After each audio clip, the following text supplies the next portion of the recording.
जय गुरु जी, साथ संगत जी। आज सच्चे बादशाह ने दो दो एक दोहे जो बचपन में सुनते थे वो याद आते हैं गुरु जी के सत्संग करते वक्त कि कहाँ ढूंढत है मुझको बंदे, मैं तो रहता दिल में तेरे। ना मैं मंदिर ना मैं मस्जिद ना काबे कैलाश, मैं तो अंदर ही वसिया तेरे। साढ़े जे मूर्ख देखते ने मैं दिल दे विच वसिया है, केड़े चेंबर च वसिया है, किस तरह वसिया है, पर यह पता नहीं कि ऑल परवेजिव हैगा, शरीर के कण च हैगा, ਉਹਦੇ ਨਾਲ ही ਅਸੀਂ जागरूक हैगे हैं। दूजा जरा दुआ याद आंदा है कि दो बातन के मत भूल, जे चाहो कल्याण, नारायण एक मौत को दूजे श्री भगवान। तो क्रिश्चियंस कहते हैं कि the fear of the Lord is the beginning of wisdom. ये रब को जो तू डरना शुरू करते हो आप किसी तरीके से भी, भाई भगवान सब देख रहा है, तो तब आपको वो आपके ज्ञान की पहली पौड़ी होती है। मैं गुरु जी से सन 2002-2003 हमारी एयर इंडिया में हॉस्टेस काम करती थी, अब रिटायर्ड हैं, मैं भी रिटायर्ड हूँ। मैं एयर इंडिया में फ्लाइंग करता था, मैं 2014 में रिटायर हुआ हूँ, तो अभी मेरी 66 साल उम्र है। तो वो मुझे गुरु जी के पास फर्स्ट टाइम लेके आई थी, शायद गुरु जी ने जरिया बनाया था उन्हें यहाँ लाने का। और एक मेरी और कोलीग थी वंदना जी। तो मुझे याद है जब फर्स्ट टाइम मैं वहां गया था तो गुरु जी की मम्मी जी, माता जी जो है प्रसाद बांट रही थी और गुरु जी भी हाथों से प्रसाद बांट रहे थे। तो मुझे कुछ नहीं पता था, मैं बड़ा खुश था कि भाई पर के प्रसाद मिल रहे हैं, हलवे मिल रहे, लड्डू मिल रहे, खाओ। खान पीन के पंजाबी शौकीन है सी, पर उसका एक बैकग्राउंड सी। मैं 2002-03 च पहले भी एक बार मनु हो चुका सी हार्ट की प्रॉब्लम, तो 2002-03 विच उसमें मुझे फिर से मैं वॉक करता था, मुझे दर्द होती थी, तो मुझे बताया कि भाई आपको जो है या तो बाईपास कराएं या स्टेंट डलवाएं। तो इस कश्मकश में थे कि बाईपास कराएं या स्टेंट डालें। तो अपोलो हॉस्पिटल में एडमिट थे। तो एक दिन मेरे ससुर जी आगे, वो एक कुछ हर्बल दवाई लेके कि आप इसको खाएंगे तो ये आगरा के एक सरदार जी हैं, उससे आपके ब्लॉकेजेस जो हैं खुल जाएंगे। तो मैंने अपोलो से छुट्टी ले ली, उन्होंने डिस्चार्ज कर दिया मुझे, और मैं नियमित योग से प्राणायाम और ये दवाई खाने लगा। लेकिन मेरी जो कमाई थी वो बिल्कुल एक समझिए कि 1/4 रह गई थी। जहां मुझे 2-2.5 लाख रुपया महीना मिलता था, मुझे सिर्फ वो 40-45 हजार रुपया मिलना शुरू हो गया। और वो उस वक्त मुझे पैसों की जरूरत थी, फैमिली को रेज करना था।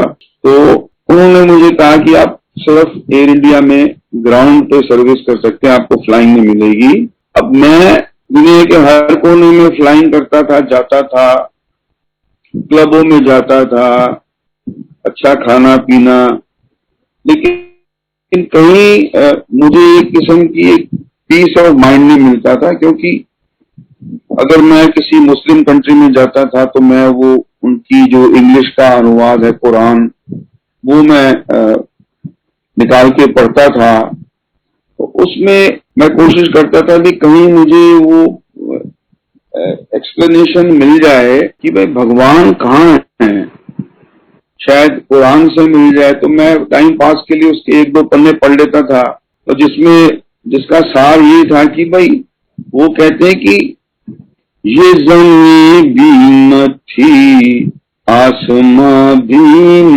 था, चांद सूरज न थे, ये जहां भी न था तू ही तू, अल्लाहू अल्लाहू अल्लाहू। ये मेरे बैकग्राउंड में चल रहा है। ये उनकी डेफिनेशन थी रब की, पहले कुछ भी नहीं था, चांद सूरज नहीं थे। फिर मैं वेस्टर्न कंट्रीज में जाता था तो वो हर कमरे में बाइबल पड़ी रहती थी, तो मैं बाइबल निकाल के पढ़ता था। तो बाइबल बाइबल के फर्स्ट 2 पेजेस में लिखा रहता था, first the spirit of the Lord. परमात्मा का जो स्पिरिट है वो पूरे सृष्टि में विद्यमान था, और जब उनको सृष्टि करने की इच्छा हुई तो उन्होंने कहा लेट देयर बी लाइट, और लाइट आ गई। उन्होंने कहा late there be a firmament, तो धरती उत्पन्न हो गई। और इस तरह भगवान ने 6 दिन सृष्टि बनाई और 7वें दिन उन्होंने रेस्ट किया। ये बाइबल पॉइंट ऑफ व्यू का था कि भाई भगवान कहाँ होता है।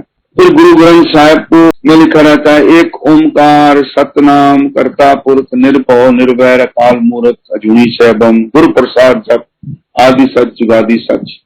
ये मेन डेफिनेशन है रब दी कि भाई वो एक ओमकार ओम नाथ से ही लिखते हैं, और निर्गुण निराकार हैं, ना किसी से डरते हैं ना किसी से बैर है। ये डेफिनेशन थी।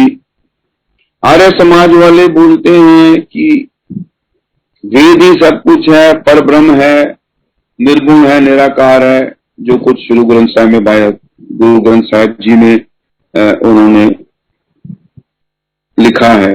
और अब हम हिंदूज के उसमें आते हैं श्रीमद् भागवत पुराण में, उसमें भी यही पहले कुछ नहीं होता, प्रलय के बाद सब कुछ खत्म हो जाता है। फिर परमात्मा की जब इच्छा होती है तो वो सृष्टि करते हैं, उससे प्रकृति जो है वो अपना कार्य करना शुरू करती है, और जो माया जड़ है उसके अंदर परमात्मा की जो कॉन्शियसनेस है वो प्रवेश करती है और सृष्टि शुरू होती है। और शिव पुराण के हिसाब से शिव ही हैं जो जिनकी इच्छा होती है सृष्टि करने से, तो उनके लेफ्ट आर्म से महाविष्णु जी उत्पन्न होते हैं और राइट से ब्रह्मा जी उत्पन्न होते हैं, वो शिव पुराण में लिखा है। तो ये सब मेरे दिमाग में चलता रहता था। प्लस मुझे हार्ट की प्रॉब्लम भी थी, मेरी फ्लाइंग बंद थी, मैं ऑफिस में ही बैठता था ताकि मेरी छुट्टी बची रहे। और 4-5 महीने पहले हार्ट की प्रॉब्लम जब होने से पहले मैं तिरुवनंतपुरम गया था, जहाँ बहुत बड़ा पद्मनाभ स्वामी मंदिर है।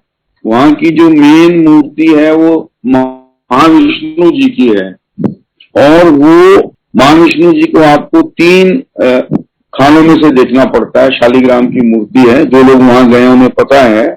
और वहां अर्चना कराओ तो वो आपका नाम गोत्र वगैरह सब बोलते हैं कान में जाके, जो पंडित जी हैं वहां के।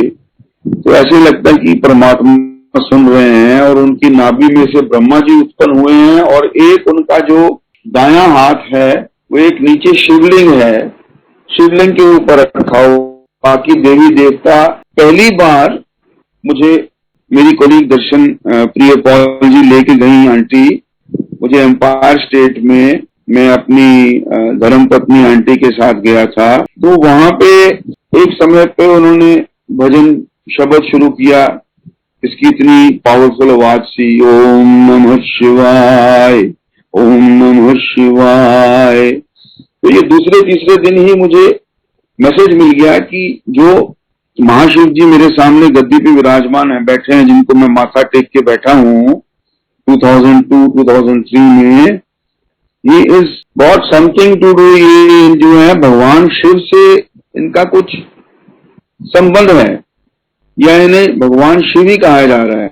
और उनके शब्द में अपार आनंद मुझे आ रहा था जो सुना रहे थे, और मैं अपने आप को खुश नसीब समझ रहा था। मैंने कहा कि ये देखो कैसे गुरु जी हैं, लंगर भी खिला रहे हैं, प्रसाद भी खिला रहे हैं, चाय प्रसाद पिला रहे हैं, और ऐसी फीलिंग आ रही थी। बाकी संतों से भी पता चलता था कि आप बैठ के आपके प्रसाद से आपको आरोग्यता प्रदान की जा रही है, आपका जी की आत्मा की शुद्धि की जा रही है शब्द कीर्तन सुन के। और गुरु जी कहते थे अपने इफ्स एंड बट्स जो है बाहर छोड़ के आना। लेकिन बैठे बैठे मेरे को ख्याल आया, मैंने कहा अपने आप को कहा, मैंने कहा समरकांत तू पद्मनाभ स्वामी मंदिर जाता है तो वहां पे तूने देखा है कि नाभि से ब्रह्मा जी हैं और महाविष्णु जी लेते हैं, तो ब्रह्मा जी सृष्टि कर रहे हैं, महाविष्णु जी उसको संचालन कर रहे हैं, और उनका जो दायां हाथ है वो शिवलिंग के ऊपर है। और वो शिवलिंग को कंट्रोल करते हैं, यानी कि रुद्र अवतार को कंट्रोल कर रहे हैं। वो उसने कितना संहार करना है और बैलेंस बना के रखा हुआ है, जो कि वहां के नायर संप्रदाय के पंडित ने मुझे बताया। ये मैं गुरु जी के सामने बैठ के ये मन में मेरे ख्याल आ रहा है, और फिर मैं अपने आप को ऑटो सजेशन दे रहा हूँ कि यार ये सब तू फालतू बातें छोड़, बैठ के शब्द सुन। तो मेरा वो शायद पहला या दूसरा दिन था गुरु जी के एम्पायर स्टेट के दरबार में। उस रात जब मैं घर को जाके मैं फर्स्ट टाइम जो है बड़ी पीसफुली सोया, क्योंकि ब्लॉकेजेस तो थे हार्ट में और वो कुछ तो प्रॉब्लम थी, लेकिन उस रात मैं बड़ी पीसफुली सोया और मुझे सपने में गुरुजी आए। नॉर्मली आई स्लीप साउंडली, बड़े आराम की नींद सोते हैं, लेकिन उस दिन बहुत ही ज्यादा पीसफुली सोया और गुरुजी मुझे सपने में आए, जैसे कि मेरे कई सालों से उत्तर दे दिया उन्होंने चंद सेकंड्स में, एक लाइन में। मैं कभी बाइबल में घुस रहा था, कभी कुरान में घुस रहा था, कभी गुरु ग्रंथ साहिब से मैं कोशिश कर रहा था कि वे रब की होता है, कभी विष्णु जी ने वो रूप धारण किए, मत्स्य कत्स्य वराह बामन नरसिंह जी करे सहाय, परशुराम श्री राम जब दिन दर्शन ते दुख जाए, ये सारे भगवान विष्णु जी के अवतार थे। पर भगवान विष्णु जी तो उत्पन्न हुए शिव जी से, तो इसमें से मतलब हु इज गॉड। तो उस रात सपने में गुरुजी ने एक ऊंचे पेडेस्टल पे, ऊंचे किसी आसन में बैठे थे और मैरून रंग का चोला पहना था, और मैं एक हवाई जहाज में काम करने वाला आदमी, मतलब कि मुझे एक क्लियर कट, मुझे ऐसे लग रहा था कि गुरुजी दरबार में बैठे मुझे कहते ओ किना चक्रा देश पे है, सब कुछ मैं ही है। That was the answer given to me. जो इतने सालों से मैं भटक रहा था, इधर से जा उधर से सोच, कई मैं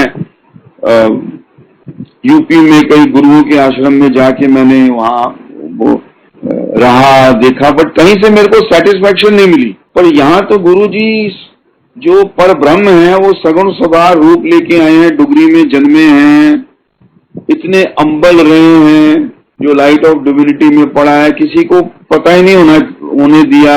शिव अंकल के साथ एक ही चारपाई में इतने साल सोए हैं, छोटी, और he being himself the Lord Almighty, दी, और मतलब कि हर चीज वही उन्हीं में से उत्पन्न होती है, उन्हीं में लीन हो जाती है। इतने सिंपल रहे और फिर दिल्ली में आके हमें ये दर्शन दिए सारे। तो मुझे जो है 6 महीने तक मैं उनके साथ वहां एम्पायर स्टेट जाता रहा, और कभी भी मैंने गुरुजी से एक बात करने की कोशिश नहीं करी। मैं बस मत्था टेकता था, वहां शब्द सुनता था, उसमें आनंदित हो जाता था, लंगर प्रसाद मिलता था, खुशी खुशी मेरी धर्म पत्नी आंटी और मैं रोज आते थे। तो एक दिन मैंने मत्था टेका गुरुजी को, तो गुरुजी मेरे कान में कहते हैं मुझे, जा मैं तेरा हार्ट ठीक कर देता। तो मेरे लिए तो मैं तो एकदम स्तब्ध रह गया। मैंने कहा यार, मैंने कहा किनको कैसे पता मेरे को हार्ट की प्रॉब्लम है, मैंने कभी बताई नहीं। हालांकि वहां लोग, काफी लोग आके अपना सत्संग करते थे, बताते थे कैसे वो बीमारी से ठीक हुए। तो मैं तो एकदम स्तब्ध रह के जाके बैठ गया। और फिर सेवादार जी ने बताया कि गुरुजी कह रहे हैं आपके लिए कि भी आप कल आओगे तो एक लोटा लेके आना तांबे का। तो मैंने पूरी मार्केट छान दी। मैंने कहा गुरुजी ने लोटा मंगाया तो एकदम वो बढ़िया क्वालिटी का होना चाहिए, और एकदम it should be the best quality, सबसे बढ़िया। तो एक बड़ा लोटा लेके हम पहुंच गए वहां पे, और गुरुजी ने मेरे सामने उस लोटे को पकड़ा और कहते अन्ना बड़ा लोटा ले आए हैं, और फिर उसके अंदर पकड़ के उन्होंने फूंक मारा और मुझे दे दिया। और सेवादार ने समझाया कि इसमें रात को पानी भर के रख देना है आपने, और सुबह जितना पी सकते हो पी लेना, बाकी से वो आपने नहा लेना। वो लोटा 2002-03 में दिया था गुरुजी ने, वो लोटा मेरे पास अभी भी है, मैं डेली उसमें पानी डाल के पीता हूँ। Now coming to heart problem, जब उन्होंने कहा कि तेरा हार्ट ठीक कर देता है, तो मुझे फिर अब फ्लाइंग करने के लिए मुझे वो परमिशन चाहिए अपने मेडिकल ऑफिसर से। तो मैंने फिर दोबारा एंजियोग्राफी कराई, तो उन्होंने कहा जी आपकी ब्लॉकेज पहले जितनी थी उतनी है, लेकिन हम उसमें एक स्टेंट डाल के 2002-3 में स्टेंट डालना बहुत बड़ी चीज होती थी। 1,35,000 का आता था, अब तो 32,000 का आता है।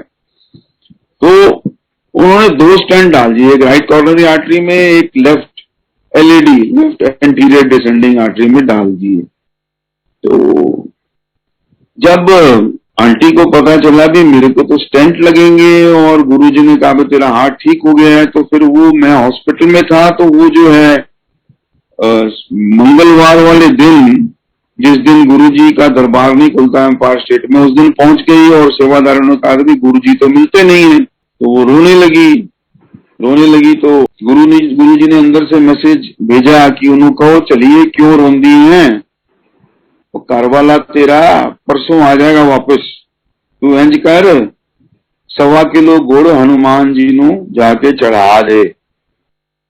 तो रात के मेरे ख्याल 8-9 बज चुके थे, तो गुड़ की दुकान मिलना बड़ा मुश्किल था। तो मेरी पड़ोसी ने वो ले गया मेरी आंटी को, और कहीं से उन्होंने 1.25 किलो गुड़ ढूंढ के, वो डीएलएफ में मैं रहता था तो साथ के गांव में मंदिर था, वहां पे चढ़ा दिया। और 2 स्टैंड डाल के मेरे को गुरुजी ने उस पीरियड से, जहां से मेरी कोई इनकम नहीं थी, मायूस सा घर बैठा था, असमंजस में था, बाईपास करूं स्टेंट करूं, गुरुजी ने मुझे पहले वहां से निकाला। और बाद में पता चला कि 90% गुरुजी तो कर्म जो है या अपने पे ले लेते हैं, माफ कर देते हैं, 10% आपको भोगना पड़ता है, जो भी मेरी कर्मों, पिछले जन्म के कर्मों के हिसाब से थे। तो वो 10% भी हमसे भोगा नहीं जाता, वो 10% भोगा मैंने, और मैं विद इन ए मंथ अपनी ड्यूटी ज्वाइन कर ली। मैंने ड्यूटी ज्वाइन करी तो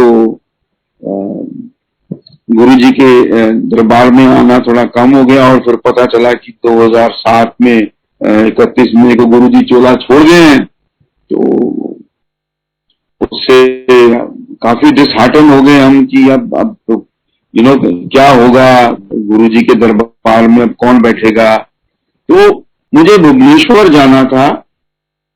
तो गुरुजी के चोला छोड़ने के बाद तो मेरे वहां पे स्कूल फेलोज की वो एक मीट थी, जो 1972 में हम इकट्ठे पढ़ते थे, हमारी मीटिंग थी।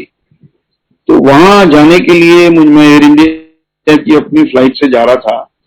तो मैं रात को सो रहा हूँ, सामान पैक करके मुझे सुबह निकलना था 7-8 बजे घर से, 11 बजे की फ्लाइट थी। तो मुझे सपना आता है कि मुझे सपने में शिवलिंग ही शिवलिंग दिख रहे हैं, और एक पीछे से आवाज आ रही है 100। तो सपने में मैं समझ गया भी ये 108 शिवलिंग है।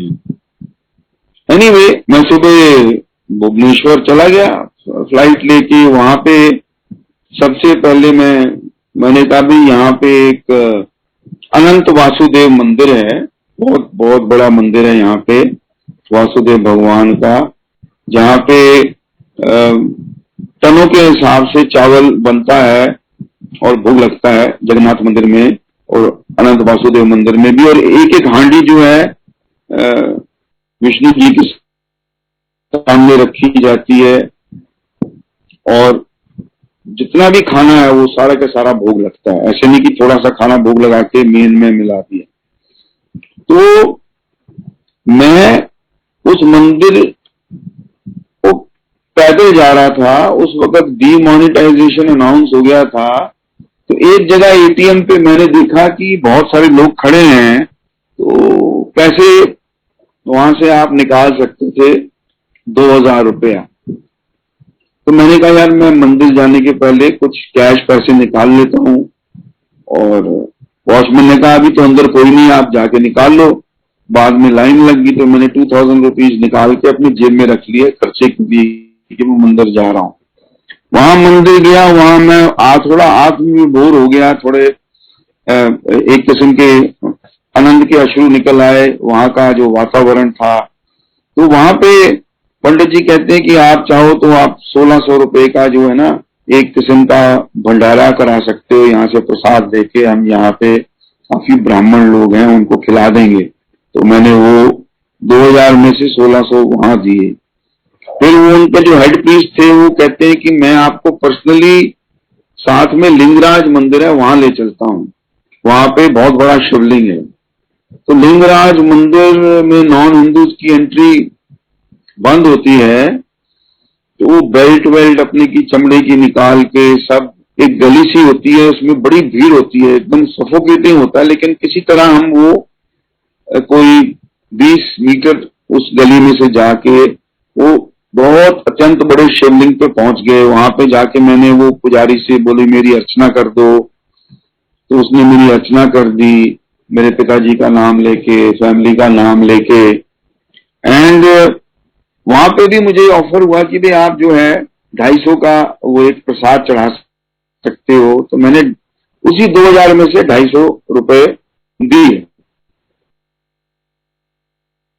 उसके एक रात पहले दिल्ली में जब मुझे सपना आ रहा था कि 108 मुझे सुनाई दे रहा था, 108 शिवलिंग थे और पीछे से आवाज आ रही थी 108, तो मैं देख रहा हूं कि मैं जो है अपने फैमिली के साथ एक पूजा में बैठा हूं और उस पूजा में दक्षिणा वॉज समथिंग लाइक अराउंड 1800-1900 रुपए। तो मैं उठा देने के लिए, तो पूजा हो रही थी हमारे घर सपने में, तो मेरी पत्नी कहती भी आप क्यों देते हो, आपके डैडी देंगे, भाई देंगे। तो मैंने उसे डांट दिया, मैंने कहा मैं दे दूंगा, मैं बड़ा पुत्र हूं, मैं दे देता हूं।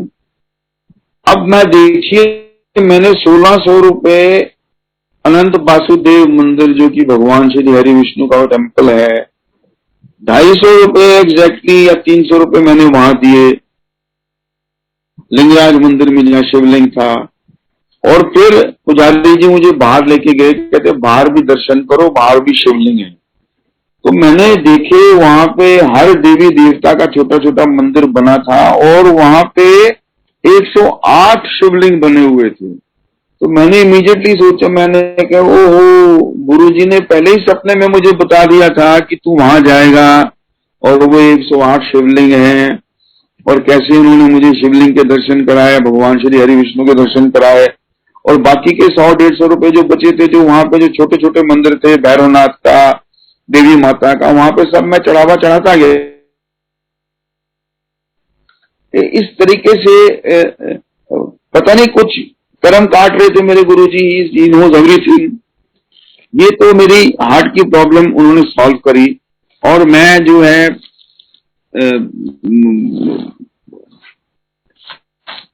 उत्तर भी दे दिया कि मैं भगवान में हूं जी।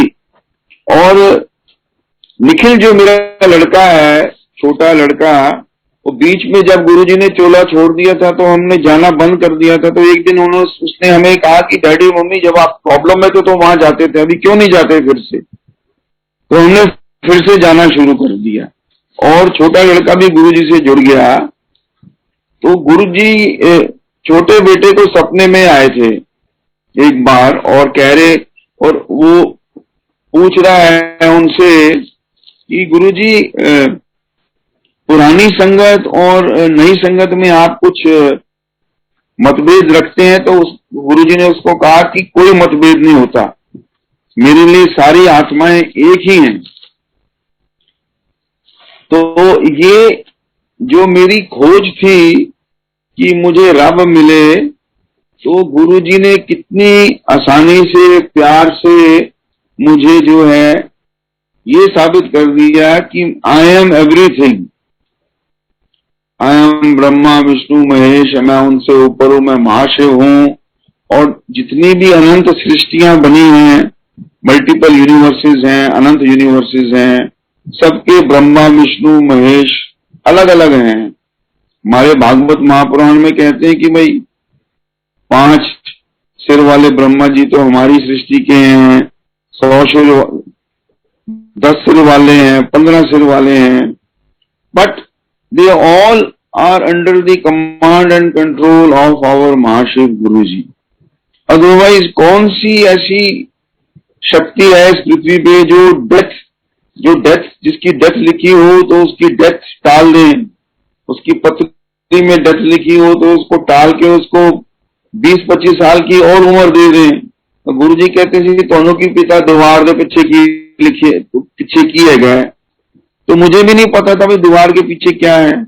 हालांकि मेरे स्टेंट डलने के बाद मैं पूरी परफेक्ट नॉर्मल लाइफ लीड कर रहा हूं। और एक बार मैं दोबारा फिर भी गया था हॉस्पिटल में, क्योंकि जो स्टेंट डला था उसके अंदर भी कचरा आ गया था, और उन्होंने एक स्टेंट उसमें और डाल दिया। एंड जो बेड नंबर मुझे मिला था वहां 7 नंबर बेड मिला था। डायरेक्शन बाय गुरुजी में मैं तेरी देखभाल कर रहे हैं। और तब से गुरुजी ने ऐसे जोड़ा है हमको कि हम जो है गुरुजी की जोत जलाते हैं, आरती करते हैं। और गुरुजी ने जो है मेरी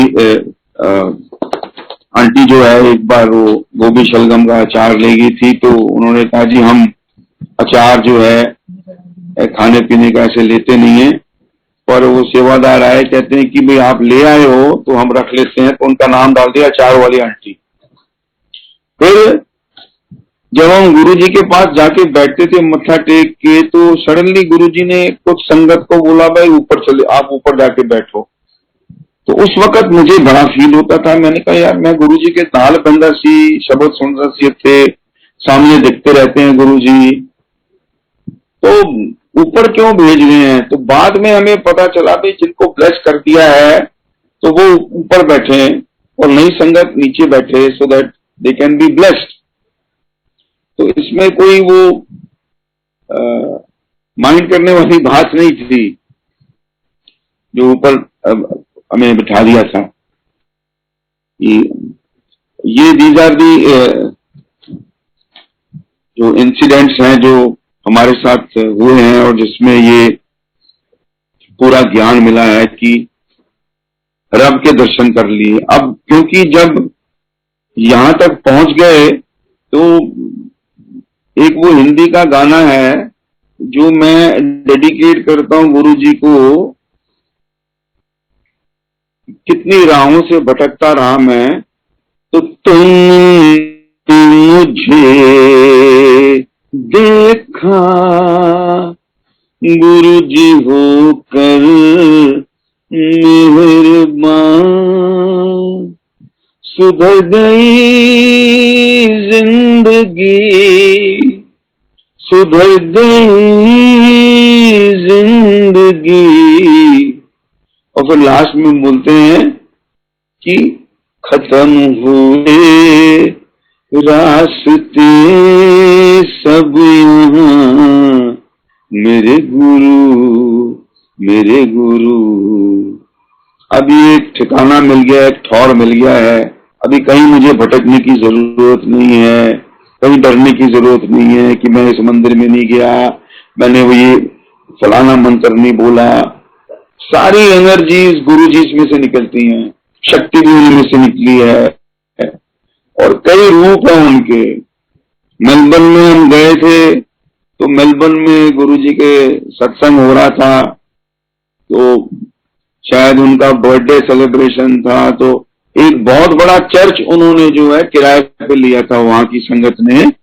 तो उस चर्च में गुरु जी के शब्द हो रहे थे और सेलिब्रेशन हो रही थी, तो मैं थोड़ा चर्च के बाहर आया देखने के लिए कि कैसा चर्च है। तो चर्च के बाहर लिखा हुआ था इंग्लिश में कि आई shall be making my abode amongst yourselves, my people, coming and going amongst you।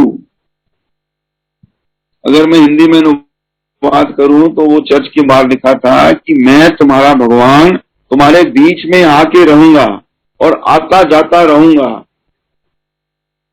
मैं आपका भगवान और आप मेरी संगत। तो उस चर्च के अंदर भी मैसेज वो बाहर गुरुजी ने स्पष्ट लिखा था कि भाई अंदर जो है मैं बैठा हूं, मैं यही रब मैं हूं।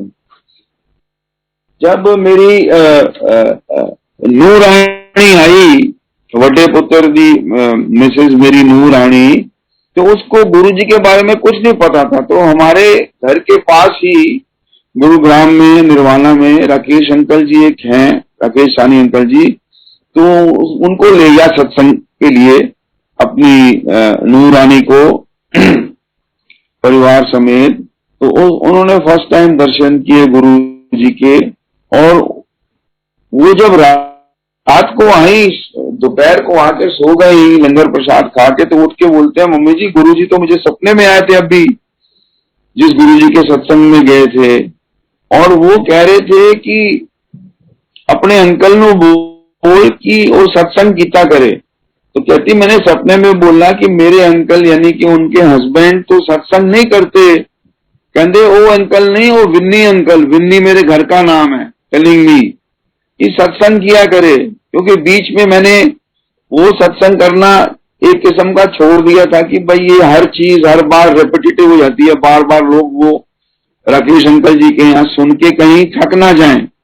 लेकिन जितनी बार हम ये सत्संग करें उतनी बार ये समझो प्रभु का गुणगान है, कई यज्ञों के बराबर है। जितने यज्ञ किए कई यज्ञों के बराबर है। वाइफ को कहते थे चल्ली तू एवं रोंदी रहती है, तनु कुछ नहीं होना तेरे घर वाले नु, तू जा अपना नौकरी कर। वो मैं सोचता था भाई ये गुरुजी कह रहे हैं कि नौकरी कर, इसका मतलब ये तो नहीं कि भाई मेरा टाइम आ गया है तो मैं मतलब कि इस दुनिया से मेरे प्रस्थान होने का समय आ गया तो वो कह रहे हैं कि तू नौकरी कर। शायद वो उनके लिए मैसेज था कि भाई आप हाउस वाइफ से थोड़ा आप बाहर जाके नौकरी करें।